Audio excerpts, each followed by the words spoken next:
Swami Vivekananda scholarship কোনো কারণবশত যাদের ডিফেক্ট বা রিটার্ন এসছে সেই রিটার্ন অ্যাপ্লিকেশনগুলো কিভাবে আপনারা অনলাইনে রিসাবমিট করবেন সম্পূর্ণ পদ্ধতি দেখাবো আজকের এই ভিডিওতে। তো অবশ্যই আপনারা প্রথম থেকে শেষ পর্যন্ত ভিডিওটি দেখবেন। চ্যানেলে নতুন হলে চ্যানেলটি সাবস্ক্রাইব করবেন। তো ফার্স্ট আপনাদের যেটি করতে হবে, আপনারা গুগলে চলে আসবেন। আসার পরে আপনাদের কাছে এইভাবে সার্চ করার জন্য অপশন চলে আসবে। এখানে আপনাদের যেটি টাইপ করতে হবে স্বামী বিবেকানন্দ স্কলারশিপ, আপনাদেরকে এখানে টাইপ করতে হবে। আপনারা যখনই স্বামী বিবেকানন্দ স্কলারশিপ টাইপ করবেন তো আপনাদের কাছে স্বামী বিবেকানন্দ স্কলারশিপের যে অফিসিয়াল ওয়েবসাইট সেটা এইভাবে শো হবে। এর উপরে আপনাদেরকে ক্লিক করতে হবে। ক্লিক করার পরেই আপনাদের কাছে স্বামী বিবেকানন্দ স্কলারশিপের যে অফিসিয়াল ওয়েবসাইট সেটা খুলে যাবে এবং এখানে আপনাদের যেটি করতে হবে, অলরেডি আপনাদের ফর্ম ফিল আপ রয়েছে এবং আপনাদের কাছে ইউজার এবং পাসওয়ার্ড এই দুটো জিনিস রয়েছে। তো ফার্স্ট আপনাদের যেটা করতে হবে, আপনাদের ডান দিকে দেখতে পাচ্ছেন লগ ইন, এই অ্যাপ্লিকেন্ট লগ ইনের উপরে আপনাকে ক্লিক করতে হবে। ক্লিক করার পরে আপনাদের কাছে অ্যাপ্লিকেন্ট আইডি এবং পাসওয়ার্ড, তো অ্যাপ্লিকেন্ট আইডি যেটি রয়েছে সেটি আপনারা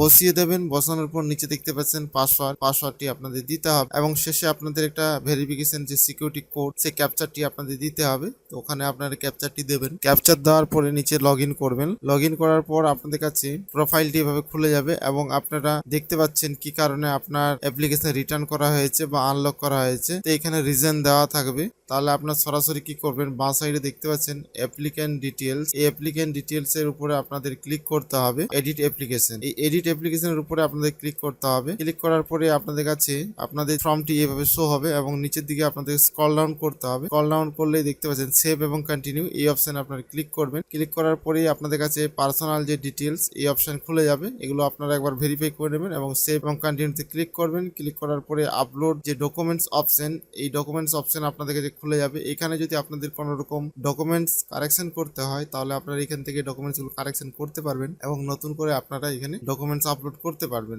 এখানে আধার কার্ডের পরিবর্তে ভোটার কার্ড আপলোড করে দেবো। আপলোড হয়ে যাওয়ার পর নিচে দেখতে পাচ্ছেন সেভ এবং কন্টিনিউ, এই অপশনে ক্লিক করতে হবে। ক্লিক করার পরেই আপনাদের কাছে পেজটি হবে লোড হবে এবং এখানে সাকসেসফুল ডকুমেন্টসটি আপলোড হয়েছে এই অপশন আপনাদেরকে চলে আসে। পরবর্তী যে পেজ রয়েছে সেই পেজে আপনাদেরকে যেতে হবে। ডকুমেন্টস যদি আপনাদের ঠিক থাকে তাহলে আপনারা ফাইনাল সাবমিট করে দেবেন। করে দেওয়ার পর আপনার কাছে সেম অ্যাপ্লিকেশন ডাউনলোড করার জন্য অপশন চলে আসবে। এখান থেকে আপনারা ডাউনলোড করে নিতে পারবেন। ড্যাশবোর্ডে ক্লিক করলে আপনারা দেখতে পাচ্ছেন অ্যাপ্লিকেশন সাবমিটেড এইভাবে লেখা চলে আসবে এবং আপনারা এই ডকুমেন্টসটি আপনাদের স্কুল বা কলেজে জমা করতে হবে। সেখান থেকে আপনাদের ভেরিফাই। ভিডিওটি যদি হেল্পফুল মনে হয় অবশ্যই বেশি বেশি করে বন্ধুদের সঙ্গে শেয়ার করবেন। আর আপনি যদি এই ডিজিটাল পয়েন্ট ইউটিউব চ্যানেলে ফার্স্ট টাইম চ্যানেলটি সাবস্ক্রাইব করে পাশে থাকা বেল আইকনটি অবশ্যই অন করে রাখবেন পরবর্তী আপডেটগুলো পাওয়ার জন্য।